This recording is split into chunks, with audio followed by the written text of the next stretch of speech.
La mesa que se inicia en la jornada de la tarde de este primer día del Quinto Congreso de Educación, Museos y Patrimonio. Y a continuación, sin mucho preámbulo, solo algunas presentaciones y datos formales de cada uno de los expositores, vamos a iniciar esta mesa.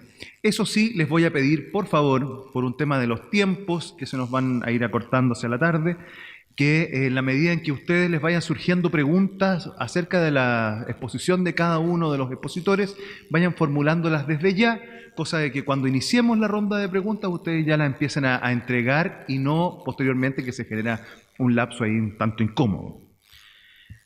La primera participación la vamos a dejar en manos de una dueña de casa de acá del museo, ¿no? Quien me acompaña en el extremo izquierdo de la mesa, derecho de ustedes, Irene de la Jara Morales. Ella es educadora de párvulos de la Universidad Metropolitana de Ciencias de la Educación, con un postítulo en psicopedagogía de la Universidad Central, magíster en educación con mención en currículum y evaluación de la Universidad de Santiago de Chile, y también es candidata a magíster en neurociencias aplicadas a la educación infantil de la Universidad Finis Terrae, responsable del Departamento Educativo del Museo de la Educación Gabriela Mistral, esta casa, y docente de la carrera de Educación Parvularia de la Universidad Finis Terrae en la Cátedra de Territorio, Patrimonio y Comunidad y Fundamentos Psicológicos de la Creatividad en la Infancia.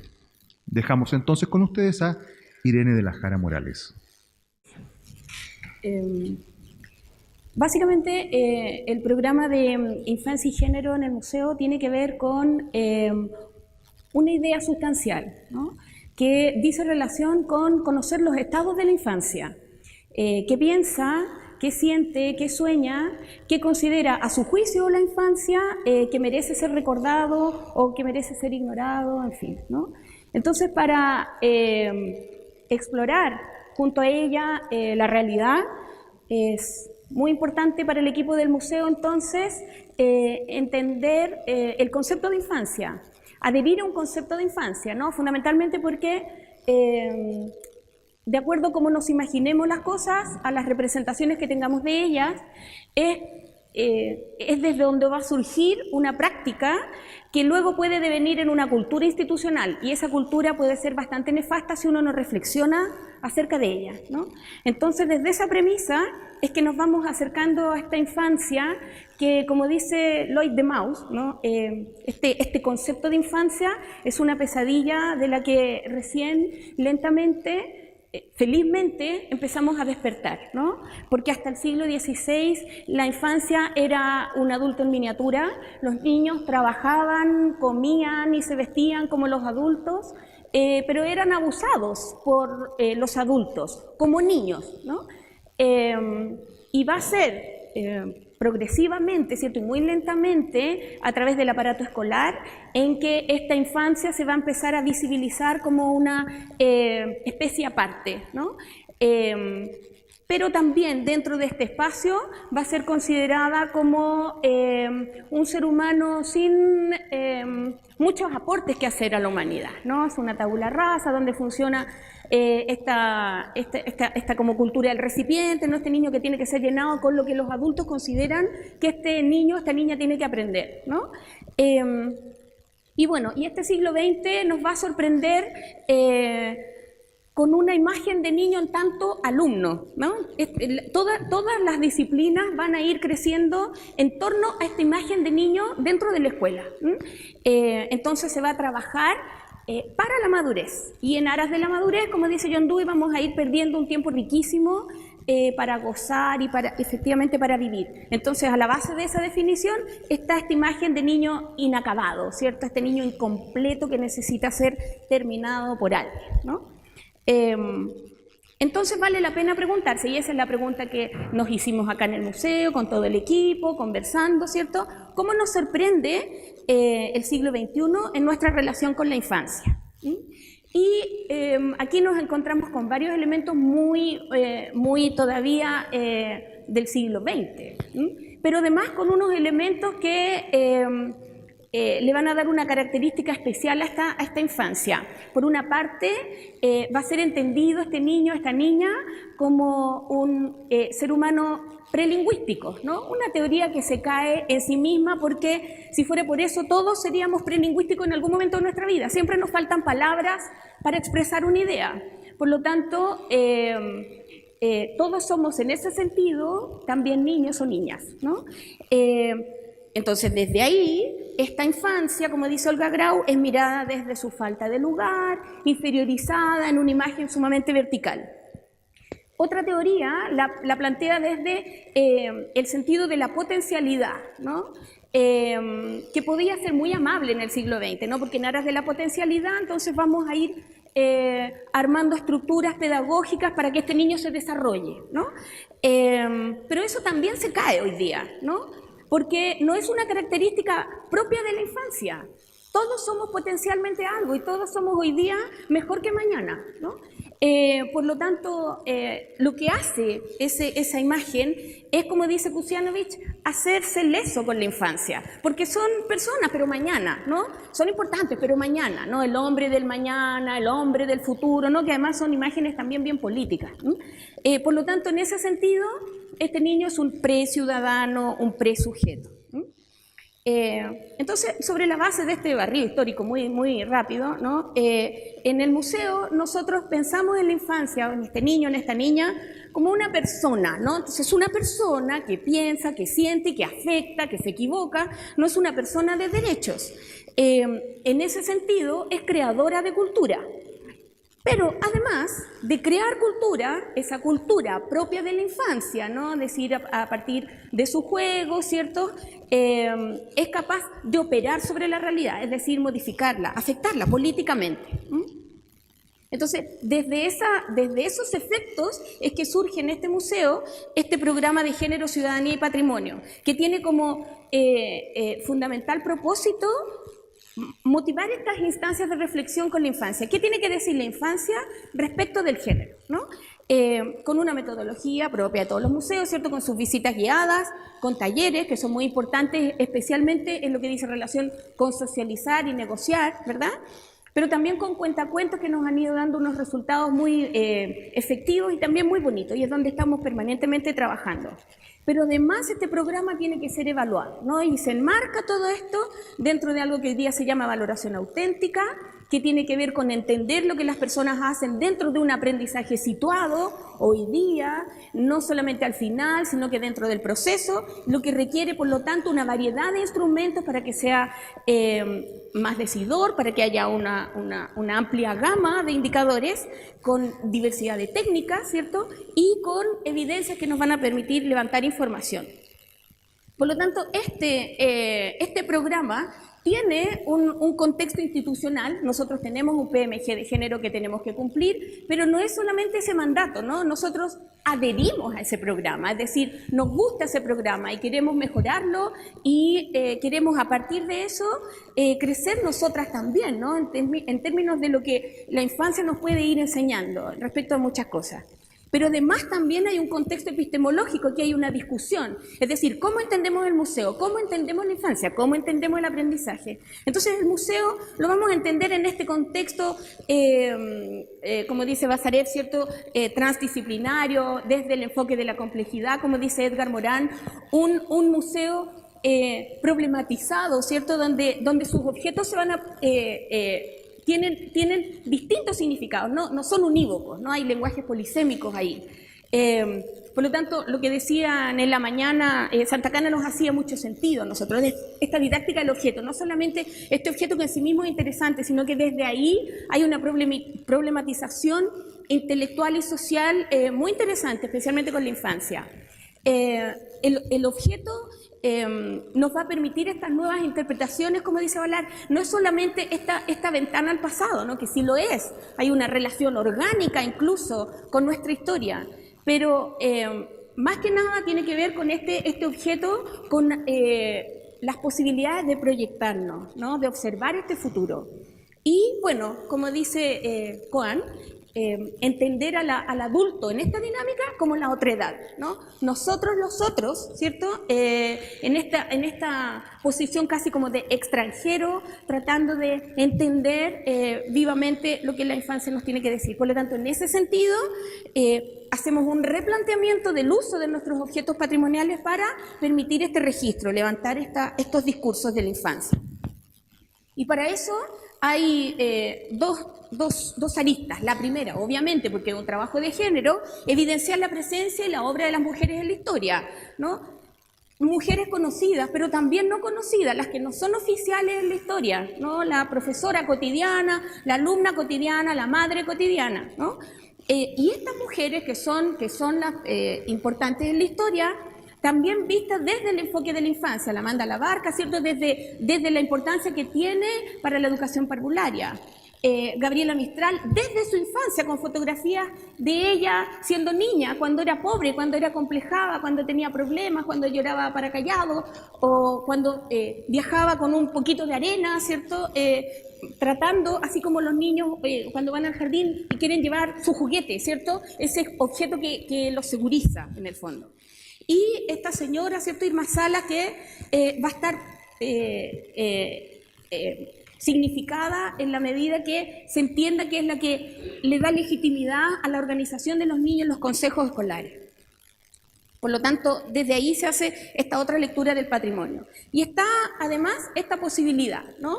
A partir de estos dibujos, ir levantando los registros, ir más bien registrando lo que los niños tienen que decirnos. Entonces, nosotros pensamos que estos dibujos, como dice Arnold Stem, no son una cosa graciosa, ¿no? No son estos dibujos, qué lindo, qué amoroso, qué simpático los niños, ¿no? Que vienen al museo, sino que son estas personas de 4 o 5 años que tienen muchísimas cosas que decir, ¿no? Que tienen penas, que tienen problemas, que tienen sus alegrías, que tienen sus momentos como todos los seres humanos. Por lo tanto, el dibujo para nosotros es una forma de lenguaje legítima, es un repertorio de formas que se traduce en un repertorio de ideas, ¿no? Por lo tanto, este arte va a estar bien lejos del arte adulto, como dice él. Tiene su propia gramática, ¿no? Tiene su propia estética y es un arte tremendamente inspirado.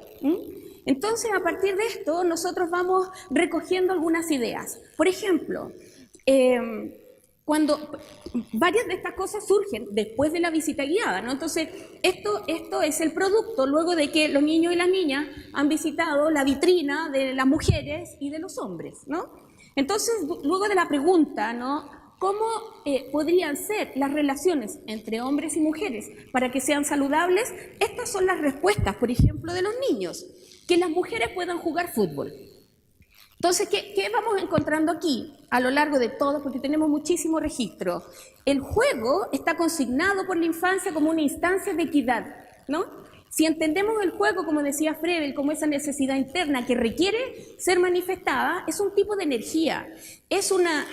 Cuando los niños juegan, establecen una relación dialéctica con la realidad, crean una antiverdad o una otra verdad, ¿no? Y en esa verdad son legítimas todas las verdades que surgen desde ellos, ¿no? Por lo tanto, es un espacio muy propio, muy íntimo.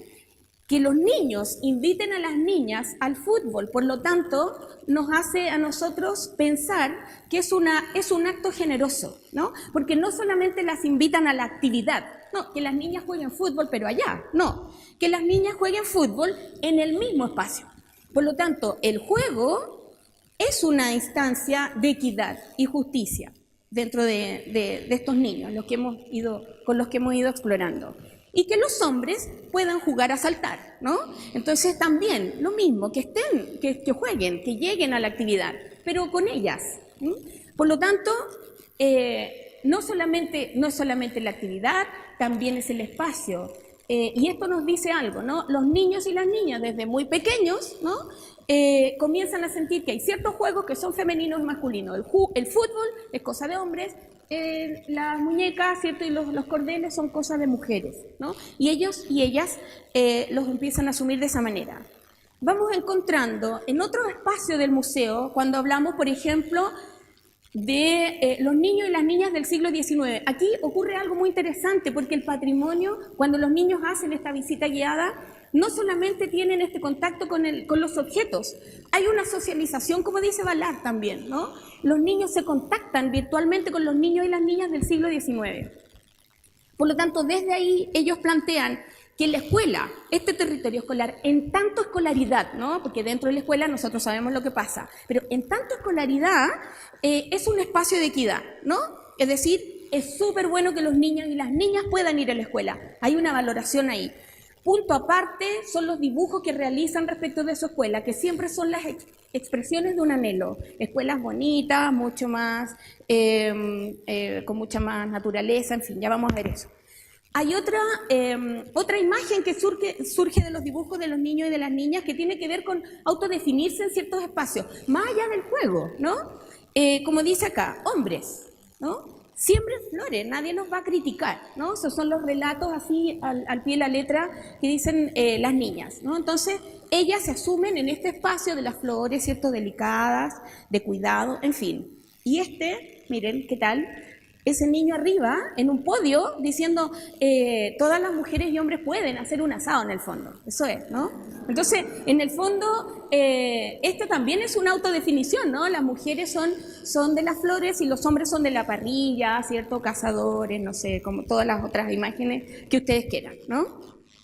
Y aquí aparece algo que recién estamos explorando, que son la radicalización de algunos discursos. Esto es muy nuevo para nosotras también, ¿no? Que las mujeres puedan ser pilotos, vestidas de princesa, ya está, ¿no? En el fondo, es decir, aquí hay una posibilidad, yo quiero entrar en el mundo de los hombres, pero desde este mundo súper femenino. ¿Cuál es el problema, no? Y aquí, esto está hecho por niños, que las mujeres, este mundo con una raya en el medio, ¿no? Que las mujeres vivan a un lado del mundo y los hombres al otro lado, si nadie tiene problema, que diálogo parece que no va a haber, ¿no?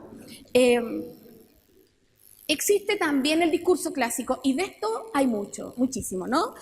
¿Qué tiene que haber para que los hombres y las mujeres tengan una relación saludable? Que los hombres sigan manteniendo a las mujeres, ¿no? Ahí está ella recibiendo el billetito, ¿no? Y que el hombre respete a la mujer, ¿no? Es una mirada también unilateral, ¿verdad? Aquí no está el discurso de vuelta, donde las mujeres también debemos respetar a los hombres, ¿no? Entonces, está todavía esta imagen muy clásica.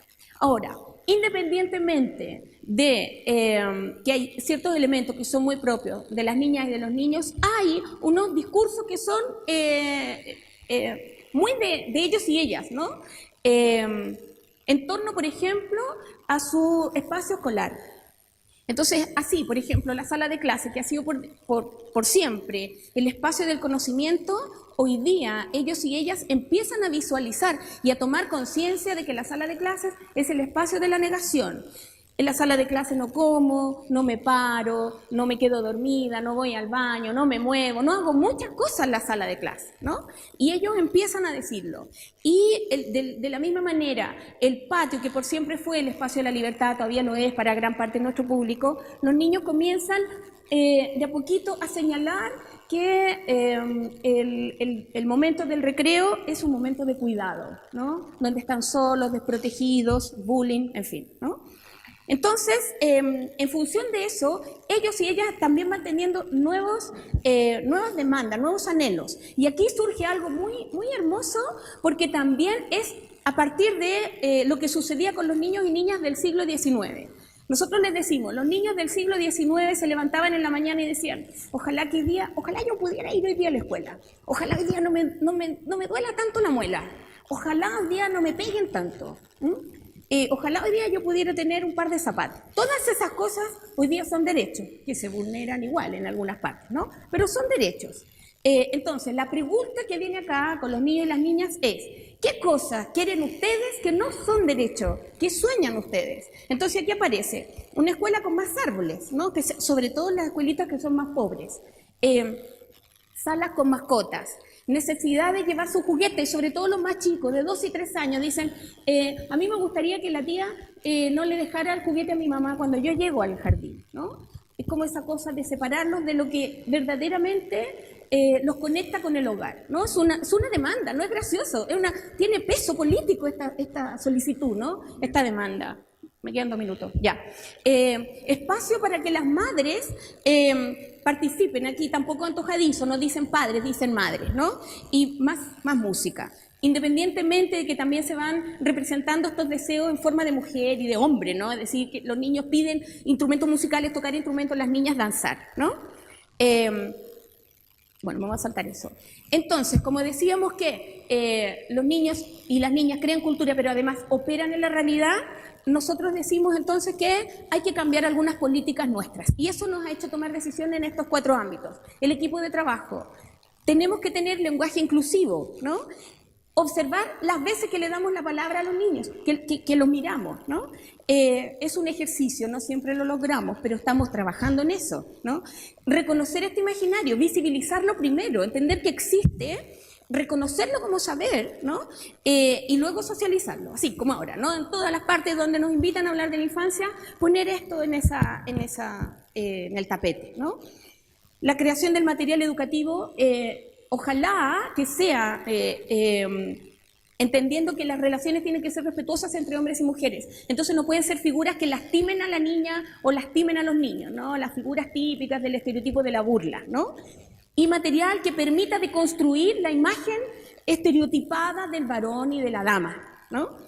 Y luego los proyectos, todos los proyectos que sean sistematizables. Es decir, los proyectos tampoco son graciosos, no son anécdotas, ¿no? Se genera y luego desde ahí se levanta información, ¿no? Para que se convierta en conocimiento. Esta es la última. Por lo tanto, aquí hay una conclusión, ¿no? Y es que las niñas y los niños manejan un discurso respecto a muchas cosas del género. Pero como a todas las personas, no es que ellos especialmente sean personas incompletas, a todas las personas nos faltan siempre elementos de juicio, a ellos también, ¿no? Por lo tanto, el museo ahí tiene un sentido ético en su labor, ¿no? Muchas veces los profesores o las profesoras no instalan un tema, no porque sean cómodos, porque realmente no quieran, es porque no han visibilizado un problema. Y bueno, ahí está el sentido pedagógico de nuestra labor, a través de estos cuentos, estos cuentacuentos que tenemos que son medios perturbadores, con princesas raras que se revelan, en fin. Los profesores y las profesoras van entendiendo que aquí hay un tema que puede ser abordado profundamente, ¿no? El patrimonio, ya lo hemos dicho, ¿cierto? No es solamente esta ventana al pasado, es una posibilidad de mirarnos, ¿no? Por lo tanto, hay un sentido recreativo de este patrimonio, recreativo en todo el significado que tiene esa palabra, ¿no? Y finalmente, nosotros tenemos una postura súper clara respecto de la infancia, ¿no? Este sujeto de derecho que tiene todas las capacidades, ¿cierto? Y tiene obviamente todo el derecho con mayúscula de participar en el proceso de construcción de la gran memoria o de las memorias, ¿no? Por lo tanto, nosotros tampoco podemos decir que no tenemos un sentido político en nuestro trabajo. Hay un sentido ideológico y de eso sí nos hacemos cargo. Eso es. Muchas gracias. Y a continuación vamos a dejar a 2 investigadoras que van a exponer un trabajo en conjunto.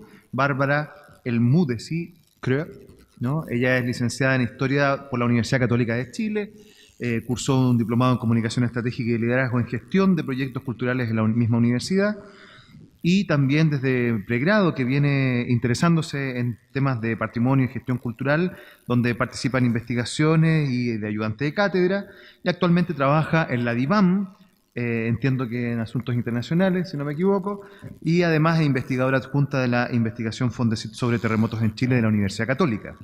Junto a ella, Daniela Marsal, licenciada en Historia, Pontificia Universidad Católica de Chile, máster en Gestión del Patrimonio de la Universidad de Greenwich, Inglaterra, y candidata a doctor en Antropología Social de la Universidad Complutense de Madrid. Ha sido profesional de la Unidad de Estudio de la DIVAM, ha participado en investigaciones y proyectos histórico-patrimoniales, ha ejercido la docencia en diversas universidades. Compiladora del texto Hecho en Chile, reflexiones en torno al patrimonio cultural. En la actualidad se dedica a la docencia universitaria y a la investigación y gestión de proyectos patrimoniales y a ser mamá, recientemente. Así que dejo con ustedes a ambas expositoras, pequeñas, grandes experiencias investigando las visitas guiadas de niños y niñas en el Museo Histórico Nacional. Ahí, ¿no? Sí, estamos en rojito. Ya. Muchas gracias, Leonardo, por esa presentación. Lo que le queremos contar hoy día es una investigación que tengo que dejar claro que todavía está en proceso. Es una investigación que hemos titulado así, Pequeñas Grandes Experiencias, investigando las visitas guiadas de niños y niñas en el Museo Histórico Nacional, que es donde se centra esta investigación y se centra claramente en las visitas guiadas que se desarrollan dentro del museo. Esto lo hago así y estupendo, ya.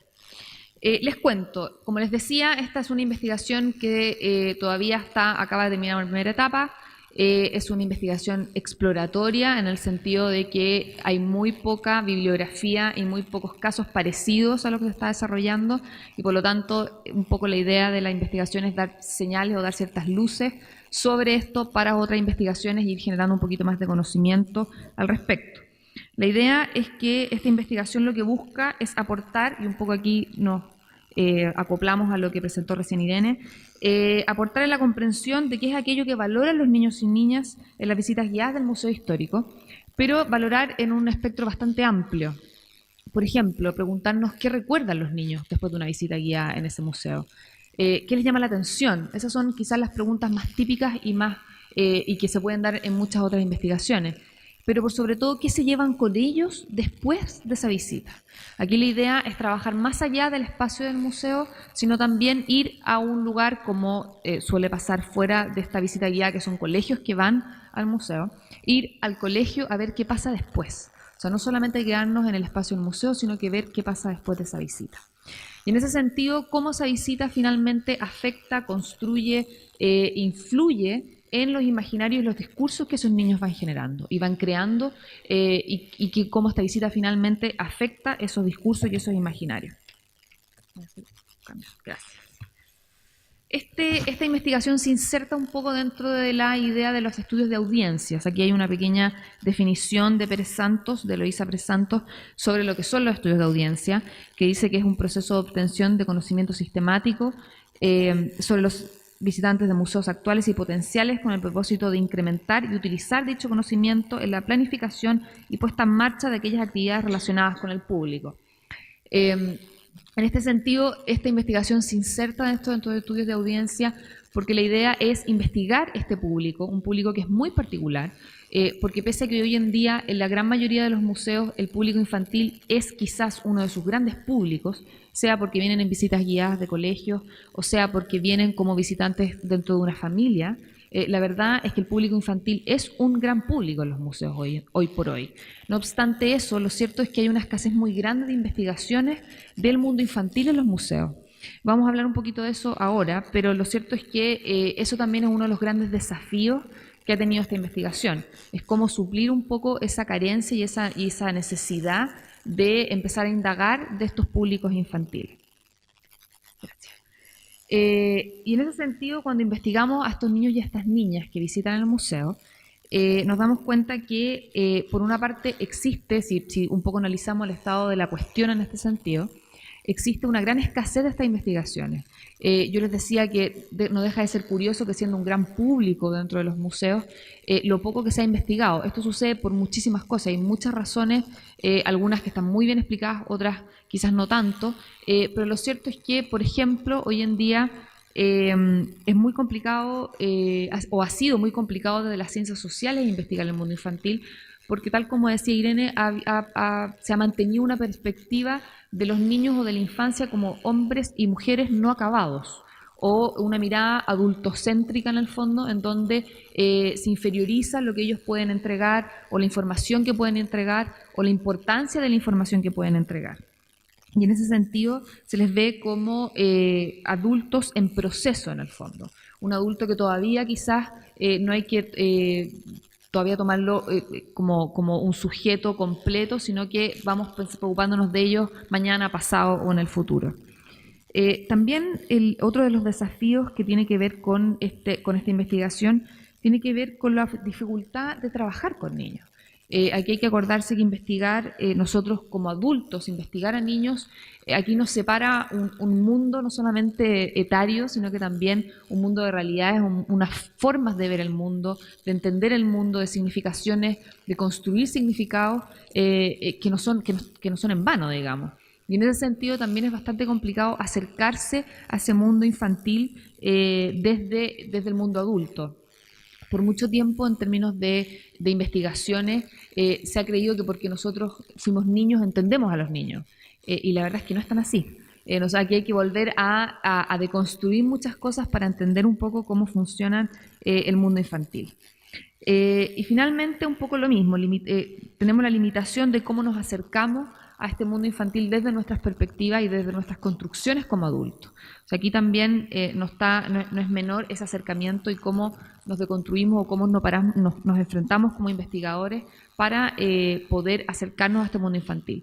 Aquí podría agregar otra dificultad que no es menor, que debido a toda sobre todo en los últimos años, al tema de los abusos y lo que ha pasado en muchos recintos institucionales y que hay un tema comunicacional muy fuerte, también la cercanía de niños con adultos hoy día está muy supervisada, pero a veces con una supervisión mal mirada en el fondo, en términos de que no haya acercamiento, de que no haya diálogo o que el diálogo de repente o un acercamiento puede ser mal mirado, de que hay que pedir muchísimos permisos para poder conversar con los niños.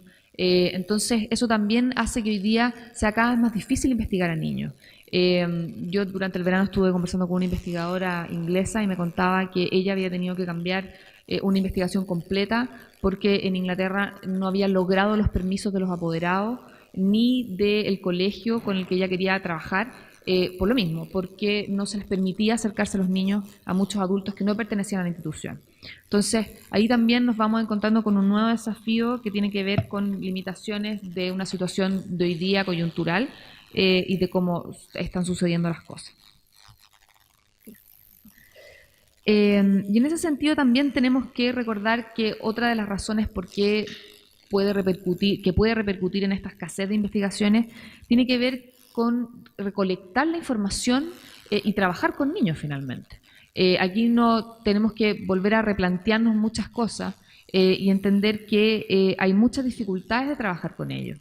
Por un lado, hay una dificultad, por ejemplo, cuando trabajamos con niños más pequeños, dificultad de cómo nos comunicamos, de cómo ellos se comunican con nosotros a veces desde un grupo limitado de palabras, de expresiones o de maneras de explicarse y de nosotros entender eso, pero también porque muchas veces ya con niños un poco más grandes, y es lo que suele suceder, por ejemplo, en grupos focales, en focus groups, que los niños en esa como desenfreno por querer participar, porque en general están muy dispuestos a participar, se atropellan, gritan, se emocionan, en fin, aquí hay todo un cuento de querer contar cosas, de hacer asociaciones, de traer a colación historias eternas, de largas, que podemos estar muchísimo rato en eso, recuerdos, su imaginación de repente se desborda. Entonces todo eso sale quizás de la forma común o del entrevistado común que uno tiende a tener cuando está trabajando en este tipo de investigaciones.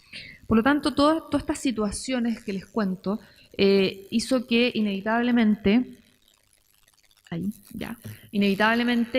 tuviésemos que adaptar, empezar a buscar primero y luego adaptar instrumentos y metodologías que tradicionalmente se ha utilizado en adultos, y esas metodologías cambiarlas, modificarlas, probarlas, muchas de ellas, con estos niños, a ver cómo funcionaban, si es que funcionaban, y si es que no funcionaban, bueno, cómo lo hacemos para finalmente poder trabajar con ellos y poder sacar algo limpio, digamos.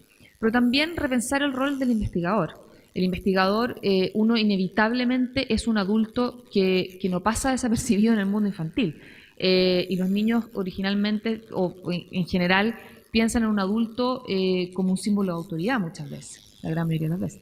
Y esa sensación es como, esa sensación de autoridad o esa sensación de un otro, cómo lo hacemos que ese otro se integre o sea integrado a un otro que le quieran conversar, que le quieran contar, que lo quieran hacer participar, y no que sea un otro que en el fondo no lo hagan finalmente un otro como que no pertenezca, digamos.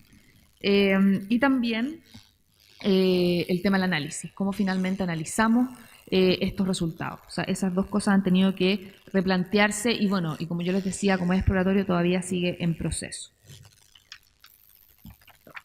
Bueno, y como les contaba Daniela, esta investigación cuenta con 2 etapas. La primera ya la terminamos este año, que es la de apertura, y para el próximo año pronosticamos hacer la parte de focalización. En cuanto a la primera etapa del proceso de investigación, lo primero que hicimos fue enfrentarnos y reconocer el campo de investigación, y para eso asistimos en varias ocasiones al museo, tanto días de semana, fines de semana, fuimos en la mañana, en la tarde, seguimos visitas guiadas, seguimos visitas de usuarios particulares que iban al museo, fuimos el Día del Patrimonio, visitamos a adultos, a niños, tratamos de generarnos una idea lo más completa posible de lo que significaba el museo. Y a partir de esa primera experiencia generamos un diagnóstico en el que determinamos que íbamos a estudiar las visitas guiadas de este grupo entre quinto y séptimo. ¿Por qué visitas guiadas? Sobre todo porque al ser un grupo grande nos permitía hacer un seguimiento mucho más fácil que después podríamos comparar. También las visitas guiadas teóricamente significan o tiene relevancia el hecho de que los niños van a venir con las mismas preparación a la visita, ven lo mismo en el recorrido y escuchan lo mismo, por lo menos tienen la posibilidad de hacerlo, y eso hace más fácil la comparación. También las visitas guiadas en el Museo Histórico son una de las mayores usuarios, entonces era también una muestra bastante significativa. ¿Y por qué entre quinto y séptimo? Porque de acuerdo al currículum del Ministerio de Educación es el momento en el que ellos están viendo Historia de Chile. También en segundo medio, pero preferimos trabajar con niños porque es más fácil, como les decía Daniela, están más dispuestos a cooperar, a responder a las preguntas, tienen más motivación y los adolescentes además ya tienen un poco ideas más formadas respecto a la historia y a esta realidad. Entonces era para nosotros mucho mejor y más fácil trabajar con niños.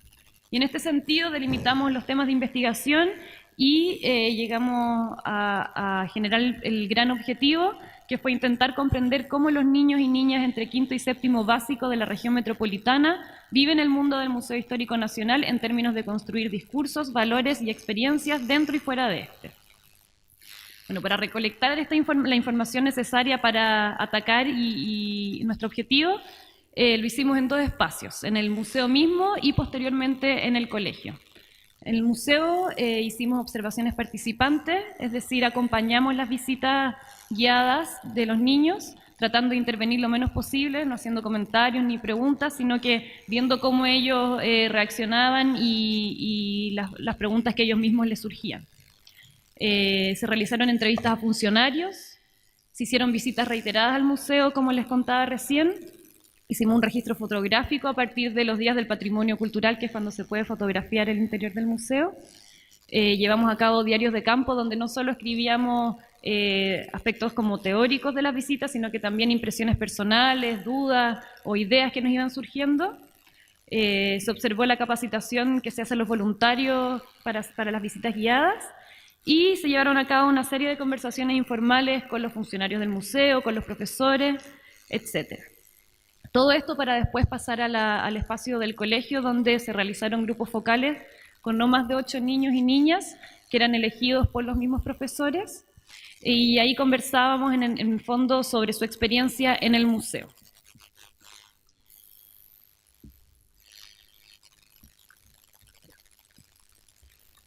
Entonces, un poco contándoles qué es lo que ha sucedido, no podría decir conclusión en realidad, pero sí por lo menos algunas observaciones de lo que ha sucedido.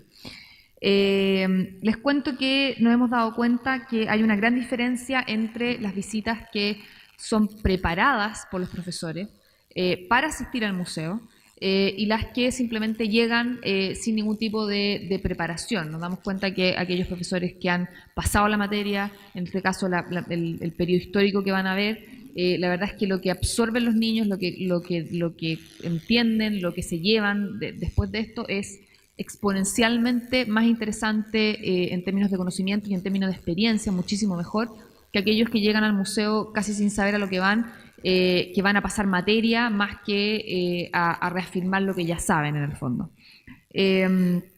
También que en ese sentido el museo es un lugar en donde efectivamente se desarrollan las primeras experiencias de este espacio cultural, en el fondo. Estos niños, según la evidencia que tengan en esa visita guiada, van a finalmente generarse una serie de juicios y una serie de valorizaciones con respecto a lo que es un museo. Y en ese sentido, no preocuparse o no estar interesado en la vivencia de esos niños en un museo, en una visita guiada, no darse cuenta que estamos afectando directamente a la visita futura. Un niño que hoy día tiene una buena experiencia en una visita guiada va a ser probablemente y muy probablemente un visitante como joven, un visitante como adulto, un visitante familiar, un visitante de tercera edad en el fondo. Por lo tanto, capturar y mantener esas audiencias infantiles es tener audiencias en el futuro. Y finalmente, la importancia de entender la visita como una experiencia completa, en el sentido de que de lo previo, pues yo les decía esta idea de preparar la visita, de qué es lo que pasa en la visita y qué es lo que pasa después, que es un poco el trabajo que hemos hecho yendo a los colegios. Que ojalá las personas que trabajan en los departamentos educativos tuvieran la posibilidad de ir de vez en cuando a los colegios y ver qué es lo que pasó, qué es lo que vivieron, qué es lo que sintieron, qué pasó después de un mes, por ejemplo, de la visita. Qué se acuerdan, qué no se acuerdan, qué les parece interesante y qué no. Bueno, y rápidamente algunas percepciones que nos quedan después de realizar esta primera etapa de investigación fue que, en general, los niños disfrutan muchísimo la sala didáctica del Museo Histórico, es la parte que más les llama la atención de la visita guiada. También los objetos más recordados suelen ser esos de gran tamaño, como las maquetas, por ejemplo, los carros, siempre se recuerdan de esas cosas. Y aquellos que han preparado la visita logran hacer asociaciones con mucha mayor facilidad. Eso también es súper interesante. Y en grado jerárquico logran percibir, dependiendo del niño en mayor o en menor medida, algunas cosas que retrata el museo, como el centralismo. Se dan cuenta de que el museo está centrado en Santiago, las maquetas que hay son de Santiago y la historia que se cuenta es sobre todo de la zona central. Se dan cuenta también del desequilibrio que existe en torno a la equidad de género. Perciben que el museo cuenta con la historia de hombres y que donde está la mujer, por ejemplo, es en la cocina, como en la imagen que pueden ver abajo, y se quedan también con esas ideas.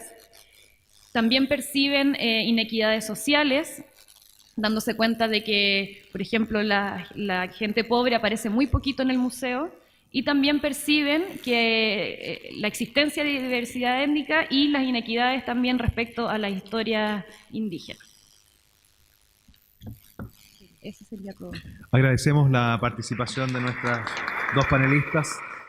Ya a continuación vamos a dejar a Isla Andrade Pereira de Matos. Ella es licenciada en Historia por la Pontificia Universidad Católica de Campinas. Actualmente es estudiante del programa de la Maestría en la Educación de dicha universidad, en la línea de Políticas Públicas en Educación y miembro del Grupo de Investigación Política y Fundamentos de la Educación. Desarrolla la investigación de su maestría en el campo de la educación en los museos con el título de Acción Educativa del Museo Afro-Brasil, Educación Patrimonial en la lucha contra la discriminación étnico-racial. Ha participado en numerosos eventos académicos, ¿no?, con diversas temáticas, dentro de ellas la historia, la memoria, el patrimonio y la cuestión étnico-racial y la educación. Y les recuerdo, por favor, a todos los asistentes que si tienen pensada alguna pregunta para cualquiera de nuestros expositores, por favor vayan formulándolas desde ya, la van redactando y se las van pasando a los jóvenes que están de camisa blanca circulando por el pasillo central, a fin de poder ir ganando tiempo en la recolección de las preguntas y justamente la selección y puesta en común. Dejo con ustedes a Isla. Buenas tardes a todos.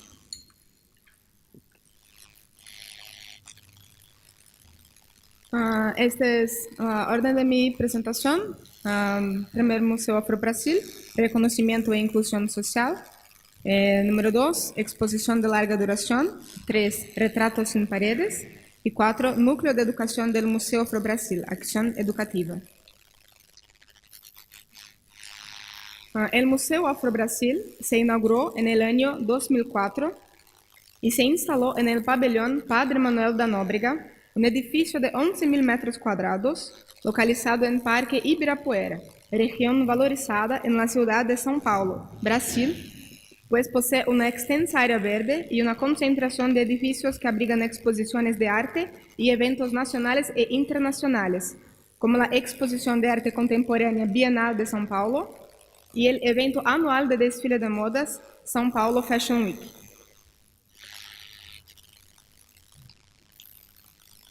Su creación ocurrió por iniciativa del actual director curador, el artista plástico baiano Emanuel Araujo, el cual acumuló experiencia gracias a su trayectoria en el área curatorial, pues ya estuvo en la dirección de 2 museos, el Museo de Arte de Bahía por 2 años y la Pinacoteca do Estado de São Paulo por 10 años.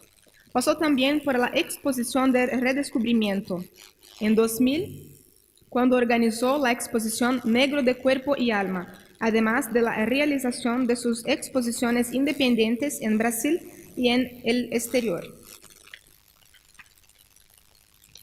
Con ese museo, Araujo iba a construir otra perspectiva acerca de la historia del negro en Brasil. La historia de Brasil, marcada por la esclavitud negra africana por 300 años, legó profundas marcas que aún hoy pueden ser fácilmente reconocidas cuando el noticiero informa cada nuevo caso de discriminación contra personas negras. En virtud de ese pasado brasileño de esclavitud, el negro fue paulatinamente excluido socialmente por el simple hecho de su fenotipo, es decir, por su apariencia. Además, teorías racistas desarrolladas a lo largo de los siglos XIX y XX contribuyeron para la no asociación del negro al restante de la sociedad, aumentando el conflicto entre blancos y negros. El Museo Afro-Brasil surge entonces como un museo pionero, porque se desarrolla alrededor de la historia, del arte y de la memoria de África, de los africanos, de los afrodescendientes y de los brasileños, comprendiendo sus interrelaciones como base para los principios de la formación de la identidad nacional brasileña. Así, el Museo Afro-Brasil pretende reflejar una imagen para la autoestima de los negros y tiene el propósito de registrar, preservar y argumentar la formación de la identidad brasileña a partir de la perspectiva del negro, distanciándose de una visión otrora oficial que minimizaba la herencia africana como matriz de la identidad nacional.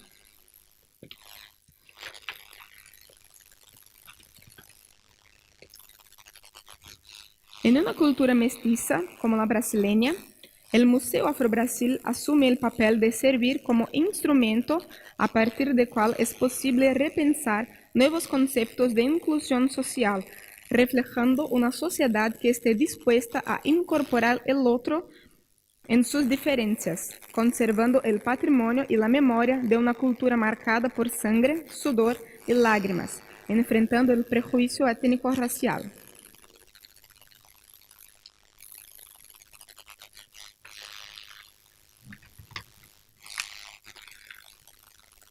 La exposición de larga duración, ocupándose de la difusión de la cultura africana y afro-brasileña, está dividida en 6 núcleos temáticos: África, diversidad y permanencia, trabajo y esclavitud, las religiones afro-brasileñas, lo sagrado y lo profano, historia y memoria, y artes plásticas, la mano afro-brasileña. En el núcleo África, diversidad y permanencia, el foco está exactamente en explorar las culturas africanas. Esto se puede ver por la gran cantidad de piezas provenientes de diferentes lugares de África, cuya arte y técnica son diferentes entre sí. Piezas incluso del mismo origen nacional, de un mismo país africano, son identificadas como siendo de pueblos distintos, revelando la diferencia étnica en un mismo país y la dimensión de la pluralidad, revelando las culturas africanas y no la cultura africana, como comúnmente se piensa lo que es África.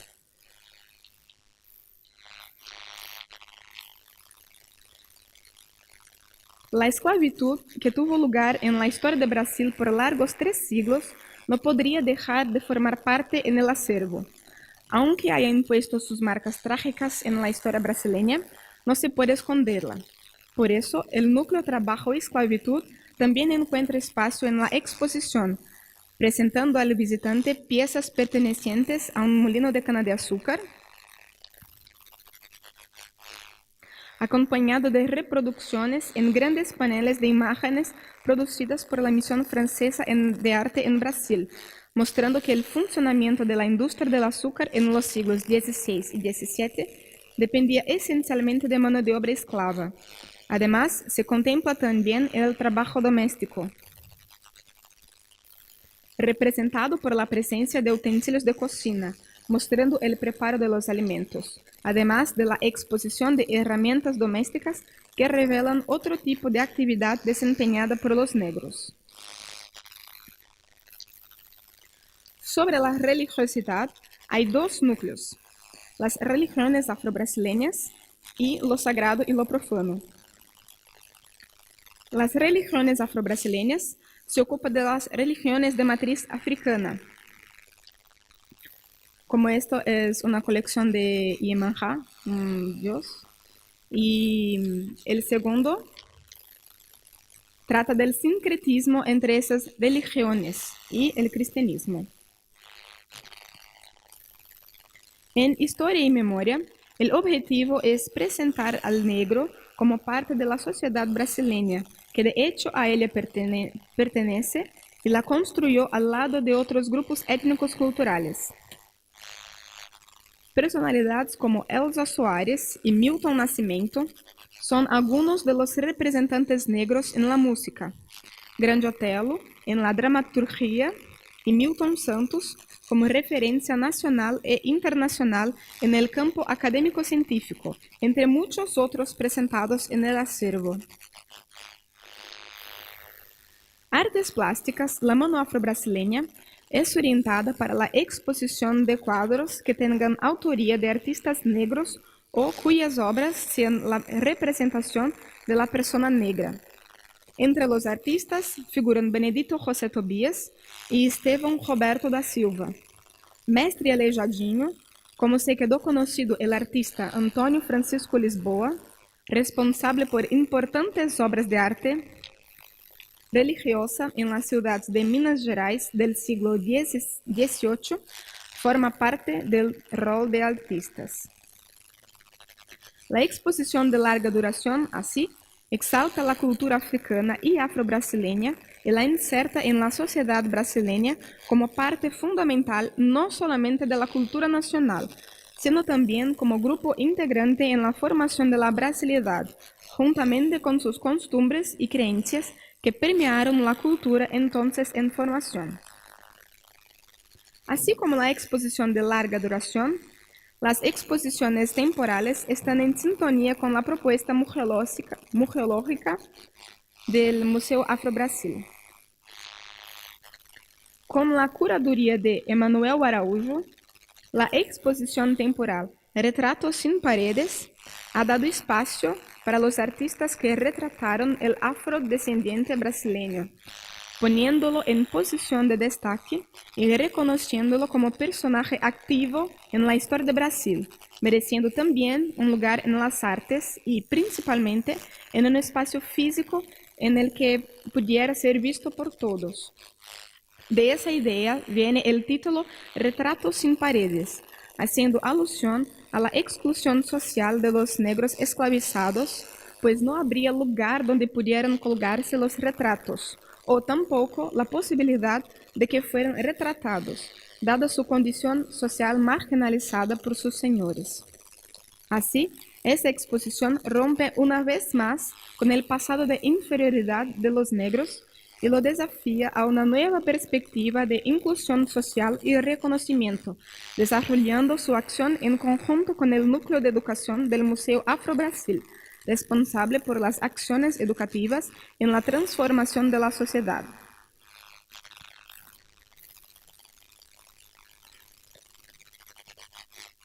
Núcleo de Educación del Museo Afro-Brasil, Acción Educativa.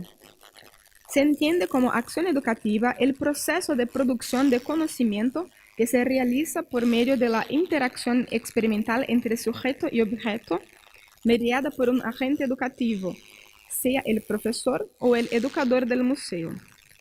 Para Almeida y Vasconcelos, El objetivo de la acción educativa es mediar la relación entre el visitante y la exposición, de modo a tornar la narrativa museológica más comprensible y receptiva al público. Entre las acciones desarrolladas por el Museo de Educación entre las acciones desarrolladas por el Núcleo de Educación del Museo Afro-Brasil, la visita mediada tiene destaque. Promueve la aproximación entre los visitantes y los acervos expuestos. Las visitas se inician con una acogida, pudiendo ser realizado por medio de cuestionamientos, cuentacuentos, cribas, músicas, entre otras estrategias. El objetivo es preparar el grupo para la visita, facilitando el contacto entre el educador y el grupo. Durante la visitación, el educador quiere romper con estereotipos que aún hoy permanecen en la sociedad y ejercen influencia sobre los niños y jóvenes, mayor público del museo. Por eso, su trabajo está volcado a la necesidad de mostrar otro lado de la cultura africana y afro-brasileña por medio de las piezas en exposición, presentando su arte, su conocimiento, su modo de mirar la vida. En su acción, el educador valoriza mucho el público, una vez que es por medio de los visitantes que se dará la construcción de un nuevo concepto respecto a los negros en Brasil. Uno de los núcleos más frecuentados de la exposición de larga duración es el de la religiosidad. Por cuenta del prejuicio existente contra las religiones de matriz africana, ese es uno de los núcleos más discutidos por los educadores durante la visitación, pues buscan explicar la cosmología de los africanos y hacer entender que se trata simplemente de otra visión del mundo, diferente de aquella cristiana occidental que se ha difundido en la cultura brasileña y fue sobrepuesta a los demás modos de comunicarse con lo sobrenatural. Así, buscan desconstruir la idea de que esas religiones se relacionan con un maligno trascendental, como comúnmente se oye de los visitantes cuando dicen macumba, referencia peyorativa al ritual religioso que ocurre en los terreiros, los centros de Umbanda y Candomblé.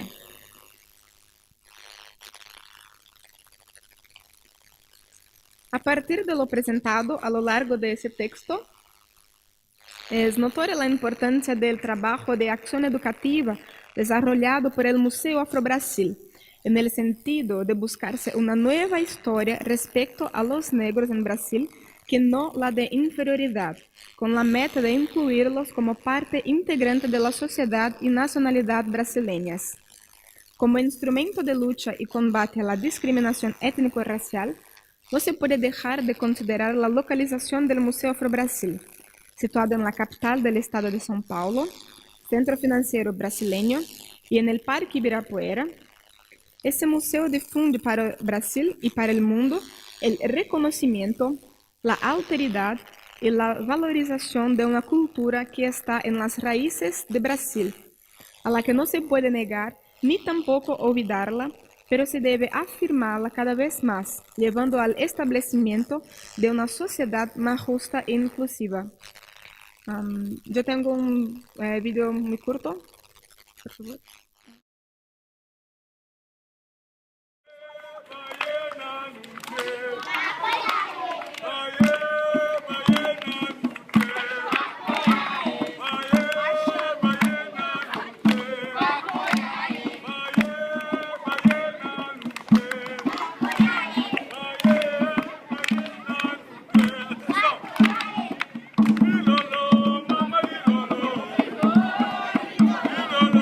Mama,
paso a la ronda de preguntas. Llegaron dos aquí, así que pedimos a Isla que se acerque por este lado. Mientras, también entiendo que a Irene, no sé si las expositoras también del estudio del Museo Histórico les interesa participar. Dice, ¿cómo podemos relacionar la propuesta del museo con las exigencias que se presentan hoy en la educación parvularia, en el contexto de los programas educacionales? Se pueden complementar perfectamente. Sí. Los programas educacionales son mandatos, son sugerencias, la palabra que ustedes quieran poner, ¿no? Pero el museo trabaja, obviamente no hace no pasa por alto el programa educacional, está en sintonía con ellos, ¿no? Lo que nosotros proponemos es que si solo se observa lo que el mandato ministerial plantea, entonces la propuesta del museo está incompleta, porque esa propuesta tiene que integrar los saberes, los sentires, toda la experiencia que trae la infancia, que es riquísima, ¿no? Que es importante, que es vital, porque desde ahí tiene que surgir la propuesta, ¿no? Es decir, el ministerio tiene un mandato y obviamente además, puede que a lo mejor los programas del ministerio no digan memoria ni patrimonio en ninguna parte, ¿no? Pero los profesores son suficientemente inteligentes y sensibles y también la gente de los museos, obviamente, para hacer las conexiones pertinentes y poder ir integrando los programas que uno tiene. Muchas gracias. No sé si quieren participar ustedes, ¿no? Perfecto. Hay tres preguntas que van dirigidas a Isla. Voy a tratar de sintetizar un poco en todas ellas. Preguntan si se han efectuado evaluaciones de las visitas de personas afrodescendientes y no afrodescendientes al museo. Esta sería una muy buena pregunta también para el Museo Histórico Nacional de Chile, ¿no? ¿Cuáles han sido los resultados de estas evaluaciones? Seguramente, otra pregunta dice, en Brasil existe el Museo Histórico Nacional, como en Chile. ¿De qué manera se enfoca o cómo se visualizan las culturas africanas que son aporte de la nación brasileña? Este es otro museo, no sé si lo conoces. Te dejo la pregunta, la interrogante abierta. Y también una última pregunta, conociendo la realidad del negro en Brasil, Colombia y otros países latinoamericanos, donde existen comunidades negras, ¿cuál es la visión que tiene esta misma comunidad sobre Chile, entendiendo que aquí no existe un gran número de personas negras? ¿Y cuál es la sensación sobre si existe o no discriminación? Así es. Todo para usted.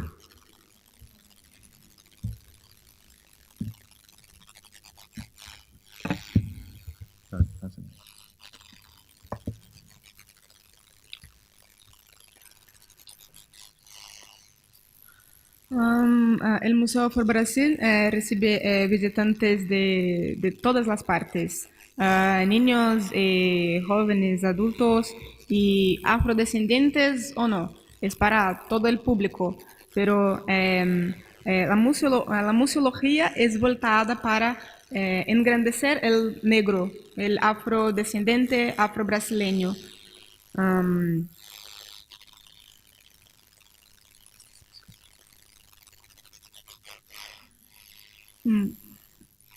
Hay un museo histórico nacional en Brasil, sí, está ubicado en Río de Janeiro, pero es sobre otra historia, no es sobre el afrodescendentes o cosa semejante, no es. ¿Aparece algo de afrodescendientes? Este museo es más sobre la historia de Brasil con los reyes cuando Don Juan llegó a Brasil y sobre la historia del imperio en Brasil. Es más o menos sobre eso, es este Museo Histórico Nacional.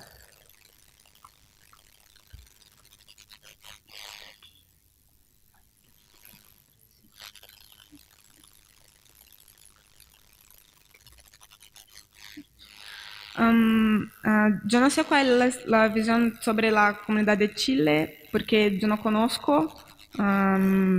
En Brasil, la gran mayoría de las personas, hay muchas personas afrodescendientes, muchos afrobrasileños, para nuestra cultura es muy importante tener un museo como este, porque es el primer museo que tiene la perspectiva do negro. Sí, entonces, para nosotros es muy importante por causa de la discriminación étnico-racial que existe en Brasil. Por eso ese museo pretende desconstruir el imaginario de la población negra, rompiendo con el estereotipo de la discriminación y de esclavitud, y comprendiendo el negro como personaje activo de Brasil. Creo que es eso. Gracias. Sí, quise agregar también un poco, en Chile hay una suerte de desconocimiento acerca de la presencia negra, ¿no? Histórica en nuestro territorio, la cual está presente en todos nosotros. O sea, nosotros también somos descendientes de esa presencia africana, que no lo queramos reconocer o no la conozcamos, ese es otro cuento, ¿no? Pero efectivamente, si uno se da cuenta en la iconografía, en los relatos, en los censos de comienzo del siglo XIX, nos damos cuenta de que hay una importante presencia africana en Chile y mucha gente cree que no estaban porque hacía frío, cosa que no es verdad. Entonces, la pregunta es ¿dónde están? Bueno, hay que resignificar también en los relatos dentro de nuestros museos históricos, dentro de nuestra historiografía, esa presencia. Agradecemos entonces la participación de nuestras panelistas, ¿no? Agradecemos también la atención de ustedes y con esto cerramos esta presente mesa. Pasamos a la siguiente.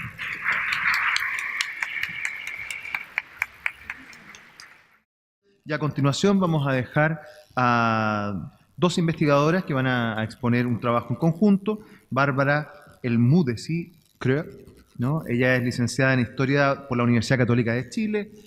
Cursó un diplomado en Comunicación Estratégica y Liderazgo en Gestión de Proyectos Culturales en la misma universidad y también desde pregrado que viene interesándose en temas de patrimonio y gestión cultural, donde participa en investigaciones y de ayudante de cátedra y actualmente trabaja en la DIVAM, entiendo que en asuntos internacionales, si no me equivoco, y además es investigadora adjunta de la investigación Fondesit sobre terremotos en Chile de la Universidad Católica.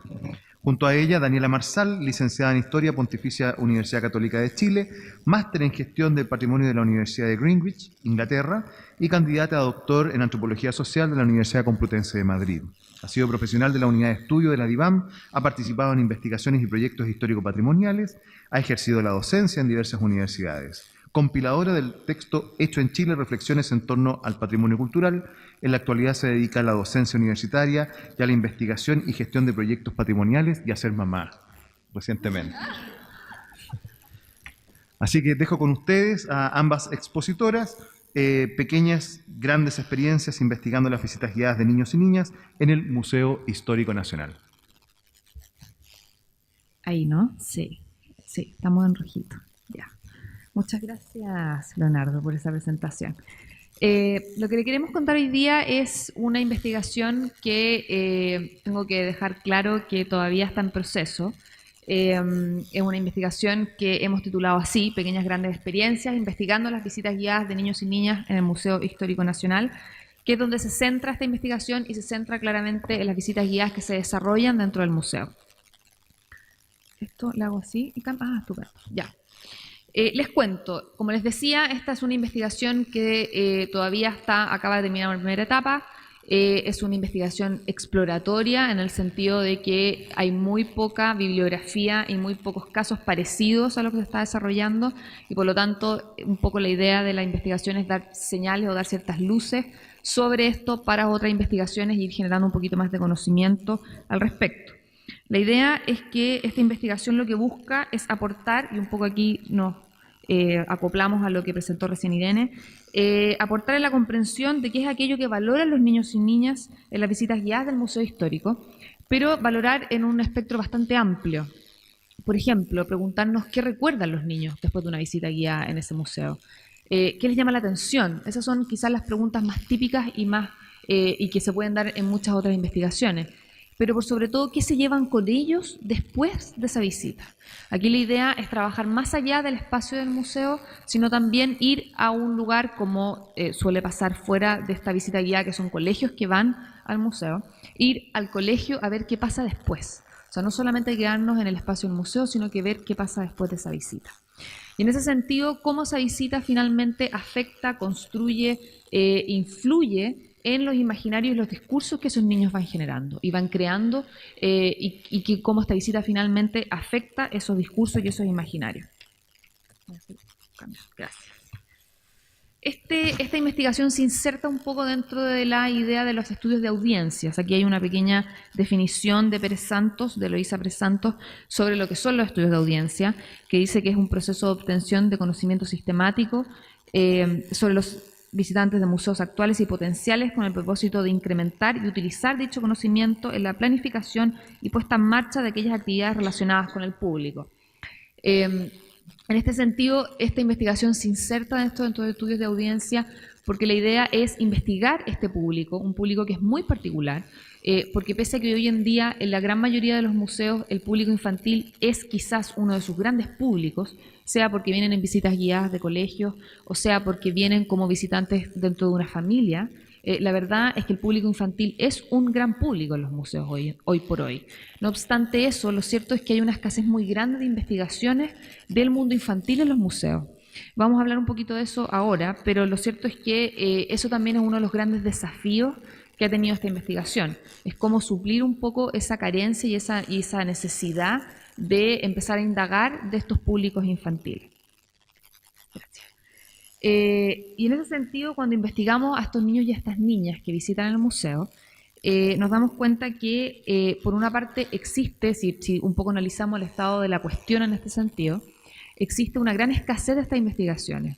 Yo les decía que no deja de ser curioso que siendo un gran público dentro de los museos, lo poco que se ha investigado. Esto sucede por muchísimas cosas, hay muchas razones, algunas que están muy bien explicadas, otras quizás no tanto, pero lo cierto es que, por ejemplo, hoy en día es muy complicado, o ha sido muy complicado desde las ciencias sociales investigar el mundo infantil, porque tal como decía Irene, se ha mantenido una perspectiva de los niños o de la infancia como hombres y mujeres no acabados, o una mirada adultocéntrica en el fondo, en donde se inferioriza lo que ellos pueden entregar, o la información que pueden entregar, o la importancia de la información que pueden entregar.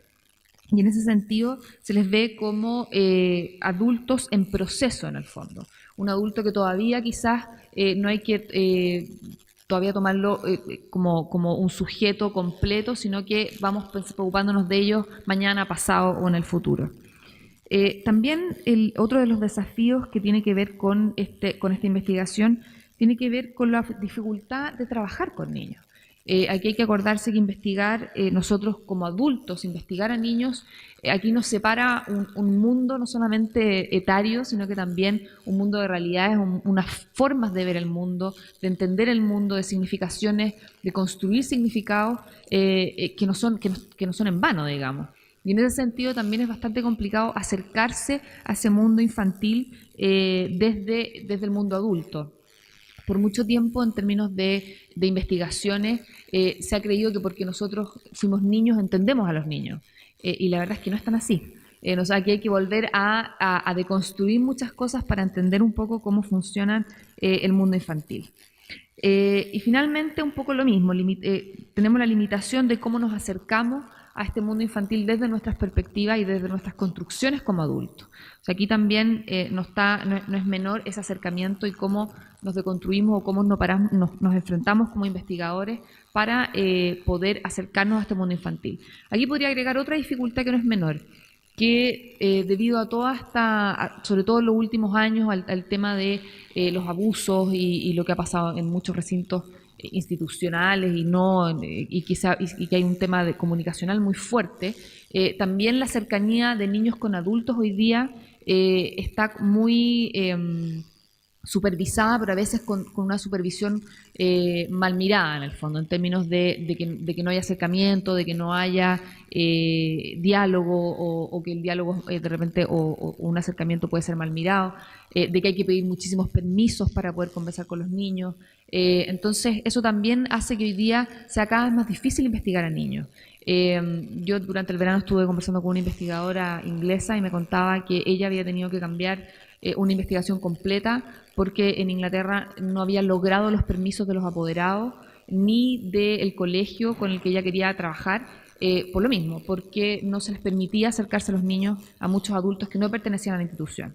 Entonces, ahí también nos vamos encontrando con un nuevo desafío que tiene que ver con limitaciones de una situación de hoy día coyuntural y de cómo están sucediendo las cosas. Y en ese sentido también tenemos que recordar que otra de las razones por qué puede repercutir en esta escasez de investigaciones tiene que ver con recolectar la información y trabajar con niños finalmente.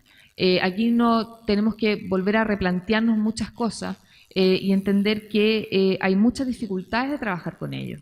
Por un lado, hay una dificultad, por ejemplo, cuando trabajamos con niños más pequeños, dificultad de cómo nos comunicamos, de cómo ellos se comunican con nosotros a veces desde un grupo limitado de palabras, de expresiones o de maneras de explicarse, y de nosotros entender eso, pero también porque muchas veces ya con niños un poco más grandes, y es lo que suele suceder, por ejemplo, en grupos focales, en focus groups, que los niños en esa como desenfreno por querer participar, porque en general están muy dispuestos a participar, se atropellan, gritan, se emocionan, en fin, aquí hay todo un cuento de querer contar cosas, de hacer asociaciones, de traer a colación historias eternas, de largas, que podemos estar muchísimo rato en eso, recuerdos, su imaginación de repente se desborda. Entonces todo eso sale quizás de la forma común o del entrevistado común que uno tiende a tener cuando está trabajando en este tipo de investigaciones. Por lo tanto, todas estas situaciones que les cuento hizo que inevitablemente tuviésemos que adaptar, empezar a buscar primero y luego adaptar instrumentos y metodologías que tradicionalmente se ha utilizado en adultos, y esas metodologías cambiarlas, modificarlas, probarlas, muchas de ellas, con estos niños, a ver cómo funcionaban, si es que funcionaban, y si es que no funcionaban, bueno, cómo lo hacemos para finalmente poder trabajar con ellos y poder sacar algo limpio, digamos. Pero también repensar el rol del investigador. El investigador, uno inevitablemente es un adulto que no pasa desapercibido en el mundo infantil. Y los niños originalmente, o en general, piensan en un adulto como un símbolo de autoridad muchas veces, la gran mayoría de las veces. Y esa sensación es como, esa sensación de autoridad o esa sensación de un otro, cómo lo hacemos que ese otro se integre o sea integrado a un otro que le quieran conversar, que le quieran contar, que lo quieran hacer participar. Y no que sea un otro que en el fondo no lo hagan finalmente un otro como que no pertenezca, digamos.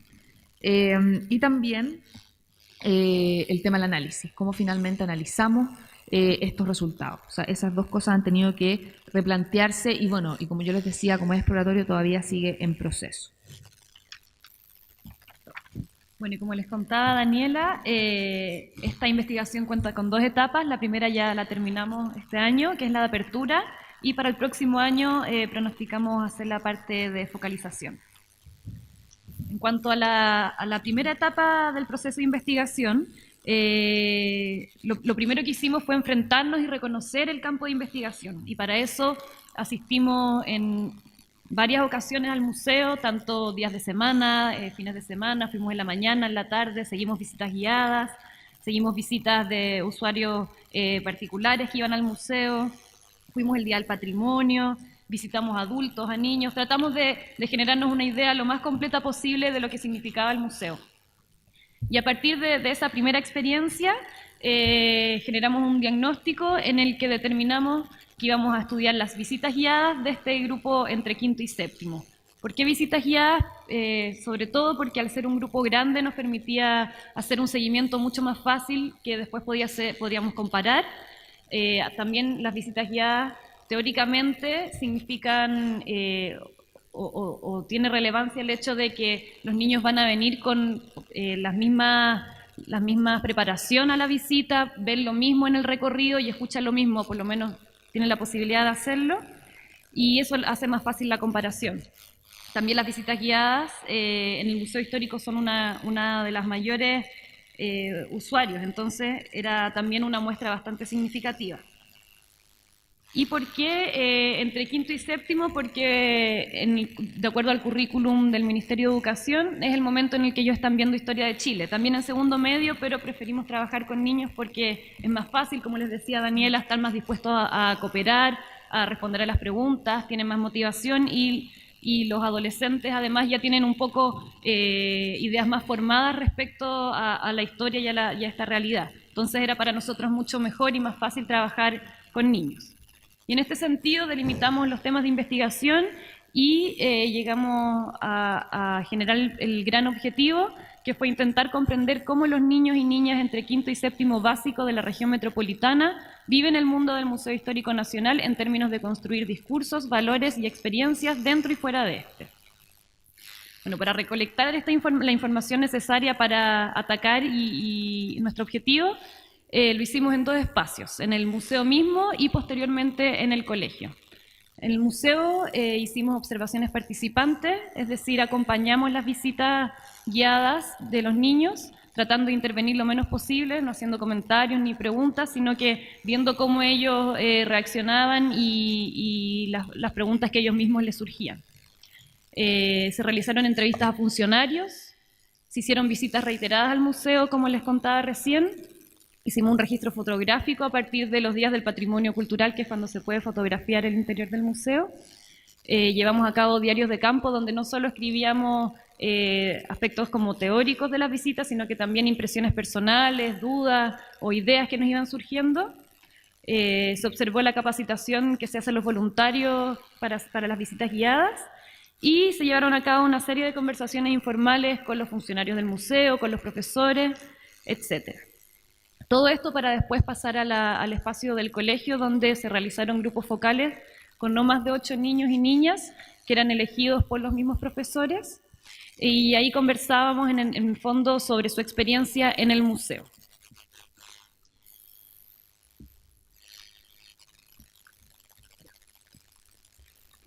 Entonces, un poco contándoles qué es lo que ha sucedido, no podría decir conclusión en realidad, pero sí por lo menos algunas observaciones de lo que ha sucedido. Les cuento que nos hemos dado cuenta que hay una gran diferencia entre las visitas que son preparadas por los profesores para asistir al museo, y las que simplemente llegan sin ningún tipo de preparación. Nos damos cuenta que aquellos profesores que han pasado la materia, en este caso el periodo histórico que van a ver, la verdad es que lo que absorben los niños, lo que entienden, lo que se llevan después de esto es exponencialmente más interesante en términos de conocimiento y en términos de experiencia, muchísimo mejor que aquellos que llegan al museo casi sin saber a lo que van a pasar materia más que a reafirmar lo que ya saben en el fondo.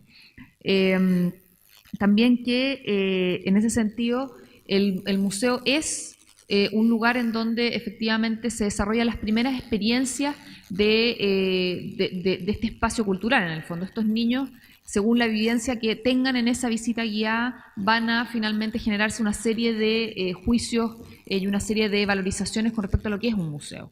Y en ese sentido, no preocuparse o no estar interesado en la vivencia de esos niños en un museo, en una visita guiada, no darse cuenta que estamos afectando directamente a la visita futura. Un niño que hoy día tiene una buena experiencia en una visita guiada va a ser probablemente y muy probablemente un visitante como joven, un visitante como adulto, un visitante familiar, un visitante de tercera edad en el fondo. Por lo tanto, capturar y mantener esas audiencias infantiles es tener audiencias en el futuro.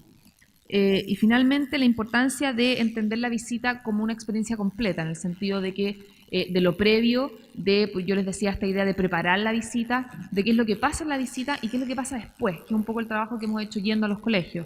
Que ojalá las personas que trabajan en los departamentos educativos tuvieran la posibilidad de ir de vez en cuando a los colegios y ver qué es lo que pasó, qué es lo que vivieron, qué es lo que sintieron, qué pasó después de un mes, por ejemplo, de la visita, qué se acuerdan, qué no se acuerdan, qué les parece interesante y qué no.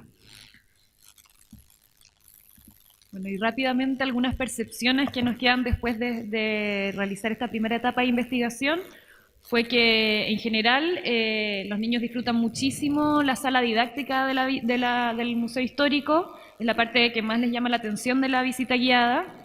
También los objetos más recordados suelen ser esos de gran tamaño, como las maquetas, por ejemplo, los carros, siempre se recuerdan de esas cosas.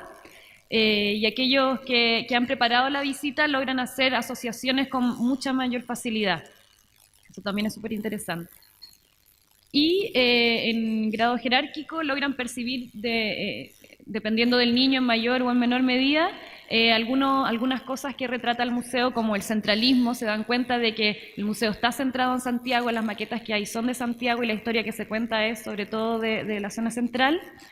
Se dan cuenta también del desequilibrio que existe en torno a la equidad de género, perciben que el museo cuenta con la historia de hombres y que donde está la mujer, por ejemplo, es en la cocina, como en la imagen que pueden ver abajo, y se quedan también con esas ideas. También perciben inequidades sociales, dándose cuenta de que, por ejemplo, la gente pobre aparece muy poquito en el museo, y también perciben que la existencia de diversidad étnica y las inequidades también respecto a la historia indígena. Ese sería todo. Agradecemos la participación de nuestras dos panelistas. Ya a continuación vamos a dejar a Isla Andrade Pereira de Matos. Ella es licenciada en Historia por la Pontificia Universidad Católica de Campinas. Actualmente es estudiante del programa de la Maestría en la Educación de dicha universidad, en la línea de Políticas Públicas en Educación y miembro del Grupo de Investigación Política y Fundamentos de la Educación. Desarrolla la investigación de su maestría en el campo de la educación en los museos con el título de Acción Educativa del Museo Afro-Brasil, Educación Patrimonial en la lucha contra la discriminación étnico-racial. Ha participado en numerosos eventos académicos, ¿no?, con diversas temáticas, dentro de ellas la historia, la memoria, el patrimonio y la cuestión étnico-racial y la educación. Y les recuerdo, por favor, a todos los asistentes que si tienen pensada alguna pregunta para cualquiera de nuestros expositores, por favor vayan formulándolas desde ya, la van redactando y se las van pasando a los jóvenes que están de camisa blanca circulando por el pasillo central a fin de poder ir ganando tiempo en la recolección de las preguntas y justamente la selección y puesta en común. Dejo con ustedes a Isla. Buenas tardes a todos.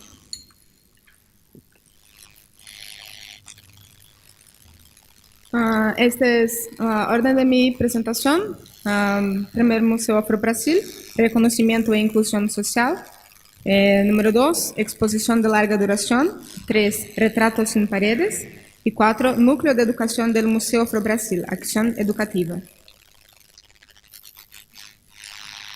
El Museo Afro-Brasil se inauguró en el año 2004 y se instaló en el pabellón Padre Manuel da Nóbrega, un edificio de 11.000 metros cuadrados, localizado en Parque Ibirapuera, región valorizada en la ciudad de São Paulo, Brasil, pues posee una extensa área verde y una concentración de edificios que abrigan exposiciones de arte y eventos nacionales e internacionales, como la Exposición de Arte Contemporánea Bienal de São Paulo, y el evento anual de desfile de modas São Paulo Fashion Week.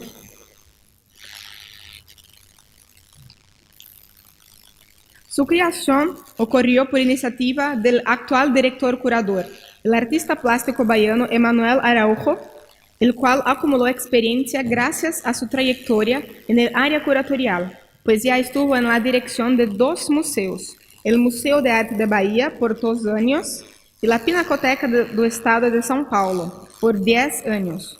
Pasó también por la Exposición de Redescubrimiento, en 2000, cuando organizó la exposición Negro de Cuerpo y Alma, además de la realización de sus exposiciones independientes en Brasil y en el exterior.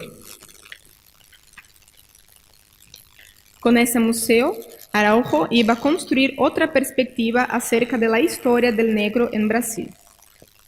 La historia de Brasil, marcada por la esclavitud negra africana por 300 años, legó profundas marcas que aún hoy pueden ser fácilmente reconocidas cuando el noticiero informa cada nuevo caso de discriminación contra personas negras. En virtud de ese pasado brasileño de esclavitud, el negro fue paulatinamente excluido socialmente por el simple hecho de su fenotipo, es decir, por su apariencia.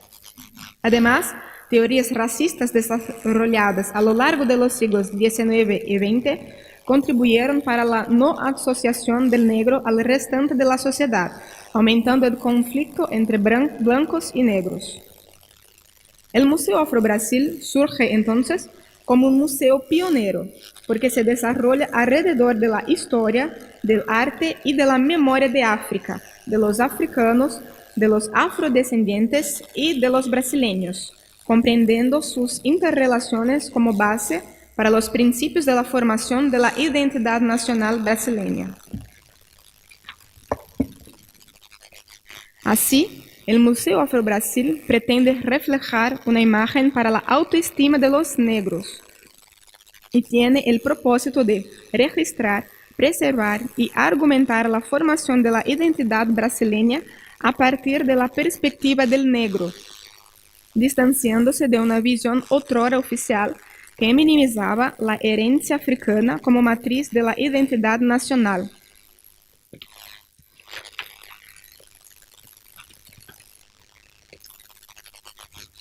En una cultura mestiza como la brasileña, el Museo Afro-Brasil asume el papel de servir como instrumento a partir del cual es posible repensar nuevos conceptos de inclusión social, reflejando una sociedad que esté dispuesta a incorporar el otro en sus diferencias, conservando el patrimonio y la memoria de una cultura marcada por sangre, sudor y lágrimas, enfrentando el prejuicio étnico-racial.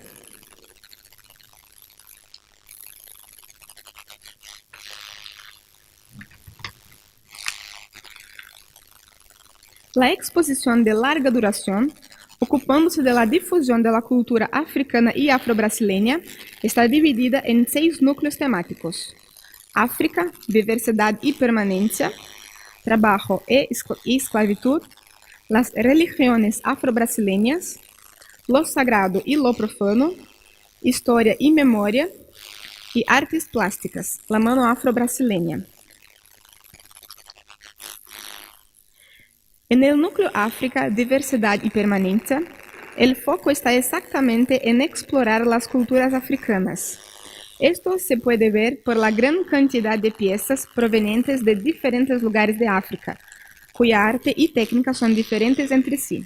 Piezas incluso del mismo origen nacional, de un mismo país africano, son identificadas como siendo de pueblos distintos, revelando la diferencia étnica en un mismo país y la dimensión de la pluralidad, revelando las culturas africanas y no la cultura africana, como comúnmente se piensa lo que es África.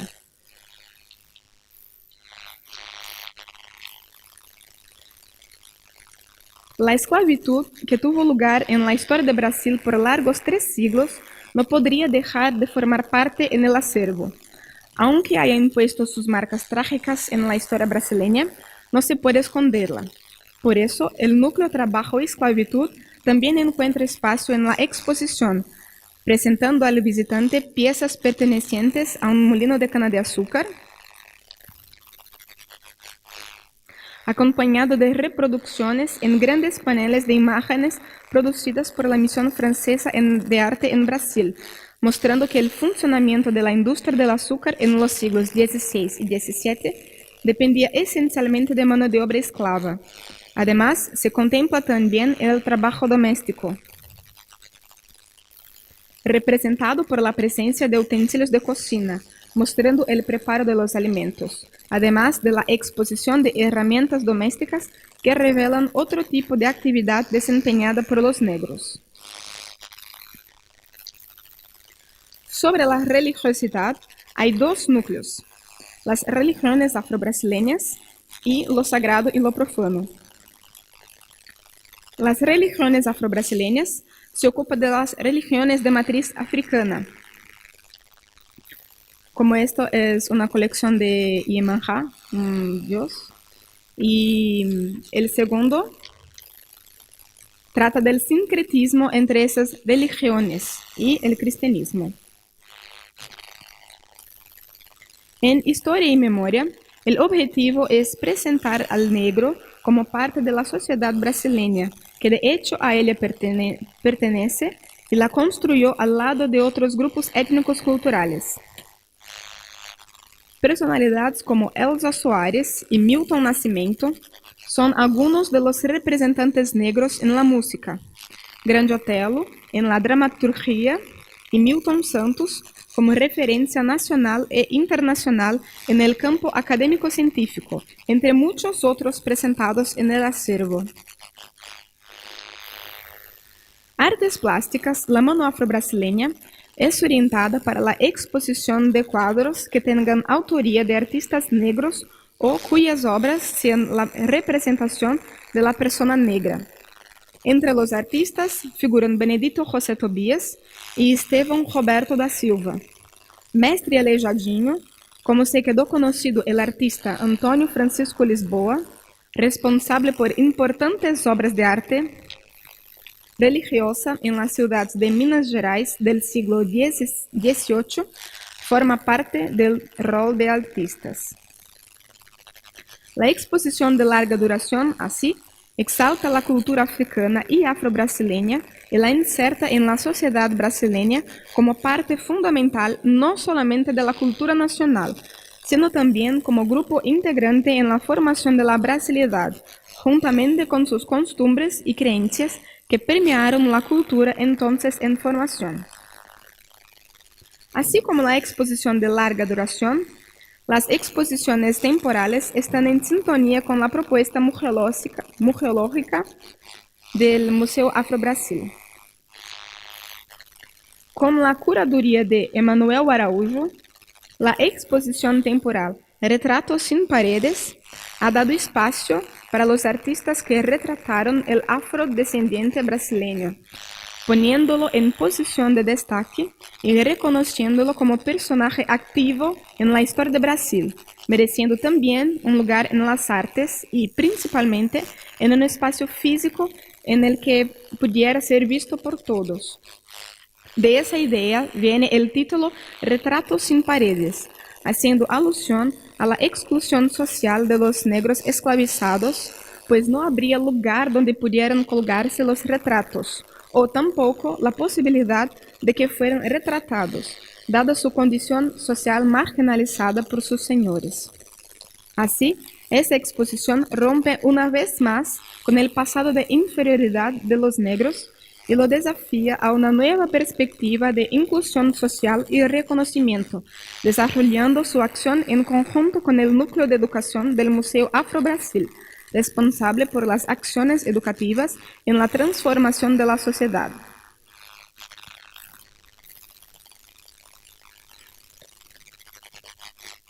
Núcleo de Educación del Museo Afro-Brasil, Acción Educativa. Se entiende como acción educativa el proceso de producción de conocimiento que se realiza por medio de la interacción experimental entre sujeto y objeto, mediada por un agente educativo, sea el profesor o el educador del museo. Para Almeida y Vasconcelos, el objetivo de la acción educativa es mediar la relación entre el visitante y la exposición, de modo a tornar la narrativa museológica más comprensible y receptiva al público. Entre las acciones desarrolladas por el Museo de Educación entre las acciones desarrolladas por el Núcleo de Educación del Museo Afro-Brasil, la visita mediada tiene destaque, promueve la aproximación entre los visitantes y los acervos expuestos. Las visitas se inician con una acogida, pudiendo ser realizado por medio de cuestionamientos, cuentacuentos, cribas, músicas, entre otras estrategias. El objetivo es preparar el grupo para la visita, facilitando el contacto entre el educador y el grupo. Durante la visitación, el educador quiere romper con estereotipos que aún hoy permanecen en la sociedad y ejercen influencia sobre los niños y jóvenes, mayor público del museo.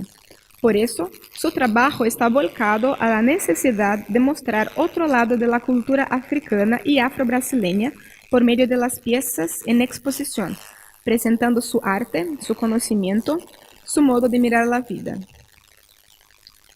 En su acción, el educador valoriza mucho el público, una vez que es por medio de los visitantes que se dará la construcción de un nuevo concepto respecto a los negros en Brasil.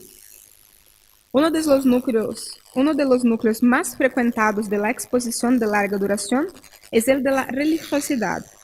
Por cuenta del prejuicio existente contra las religiones de matriz africana, ese es uno de los núcleos más discutidos por los educadores durante la visitación, pues buscan explicar la cosmología de los africanos y hacer entender que se trata simplemente de otra visión del mundo, diferente de aquella cristiana occidental que se ha difundido en la cultura brasileña y fue sobrepuesta a los demás modos de comunicarse con lo sobrenatural. Así, buscan desconstruir la idea de que esas religiones se relacionan con un maligno trascendental, como comúnmente se oye de los visitantes cuando dicen macumba, referencia peyorativa al ritual religioso que ocurre en los terreiros, los centros de Umbanda y Candomblé.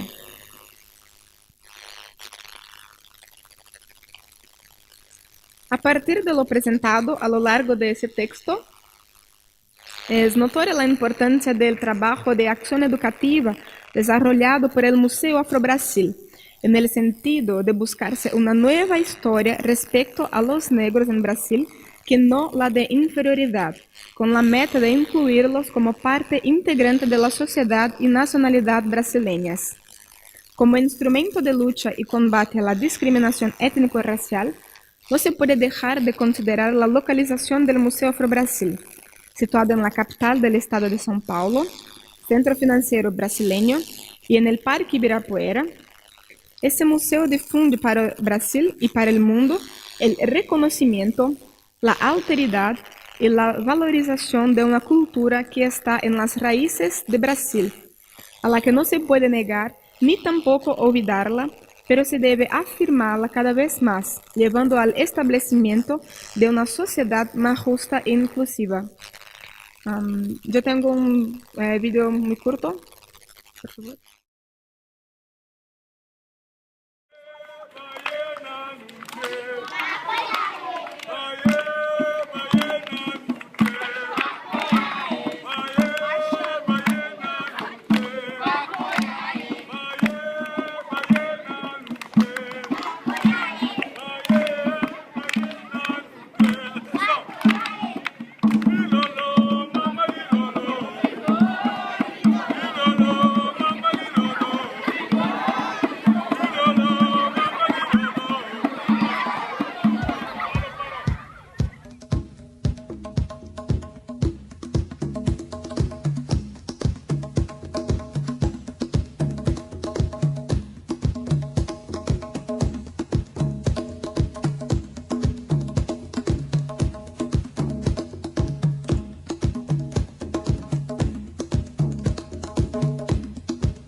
Fuerte el aplauso entonces para Isla Andrade Pereira de Matos. Damos paso a la ronda de preguntas. Llegaron dos aquí, así que pedimos a Isla que se acerque por este lado. Mientras, también entiendo que a Irene, no sé si las expositoras también del estudio del Museo Histórico les interese participar. Dice, ¿cómo podemos relacionar la propuesta del museo con las exigencias que se presentan hoy en la educación parvularia, en el contexto de los programas educacionales? Se pueden complementar perfectamente. Sí.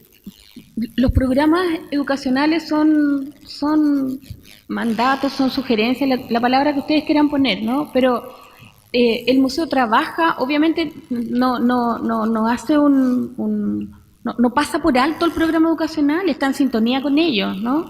Lo que nosotros proponemos es que si solo se observa lo que el mandato ministerial plantea, entonces la propuesta del museo está incompleta, porque esa propuesta tiene que integrar los saberes, los sentires, toda la experiencia que trae la infancia, que es riquísima, ¿no? Que es importante, que es vital, porque desde ahí tiene que surgir la propuesta, ¿no? Es decir, el ministerio tiene un mandato y obviamente uno, además, puede que a lo mejor los programas del ministerio no digan memoria ni patrimonio en ninguna parte, ¿no? Pero los profesores son suficientemente inteligentes y sensibles y también la gente de los museos, obviamente, para hacer las conexiones pertinentes y poder ir integrando los programas que uno tiene. Muchas gracias. No sé si quieren participar ustedes, ¿no? Perfecto. Hay 3 preguntas que van dirigidas a Isla. Voy a tratar de sintetizar un poco en todas ellas. Preguntan si se han efectuado evaluaciones de las visitas de personas afrodescendientes y no afrodescendientes al museo. Esta sería una muy buena pregunta también para el Museo Histórico Nacional de Chile. ¿Cuáles han sido los resultados de estas evaluaciones? Seguramente, otra pregunta dice, en Brasil existe el Museo Histórico Nacional, como en Chile. ¿De qué manera se enfoca o cómo se visualizan las culturas africanas que son aporte de la nación brasileña? Este es otro museo, no sé si lo conoces. Te dejo la pregunta, la interrogante abierta. Y también una última pregunta, conociendo la realidad del negro en Brasil, Colombia y otros países latinoamericanos, donde existen comunidades negras, ¿cuál es la visión que tiene esta misma comunidad sobre Chile, entendiendo que aquí no existe un gran número de personas negras?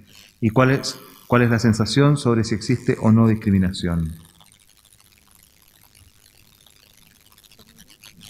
Así es.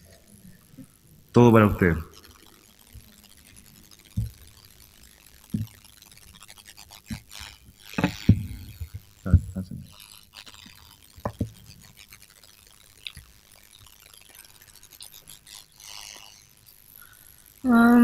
El Museo Afro-Brasil recibe visitantes de todas las partes, niños, jóvenes, adultos y afrodescendientes o no, es para todo el público, pero la museología es voltada para engrandecer el negro, el afrodescendente, afro-brasileño.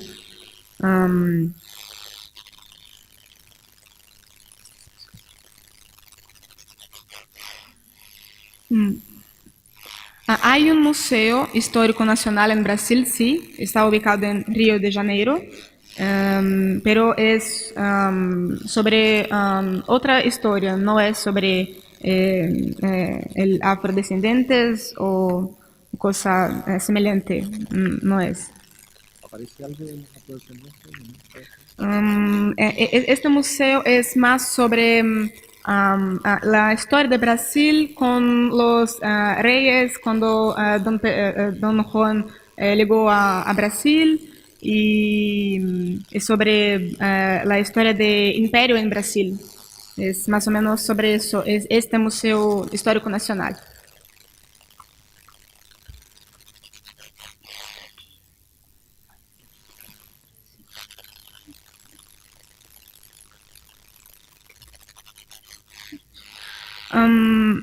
Yo no sé cuál es la visión sobre la comunidad de Chile, porque yo no conozco.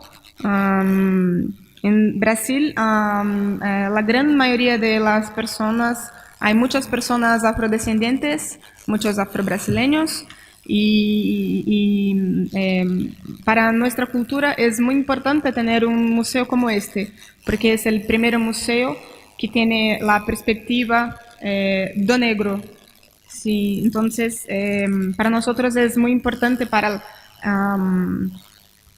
por causa de la discriminación étnico-racial que existe en Brasil. Por eso ese museo pretende desconstruir el imaginario de la población negra, rompiendo con el estereotipo de la discriminación y de esclavitud, y comprendiendo el negro como personaje activo de Brasil. Creo que es eso.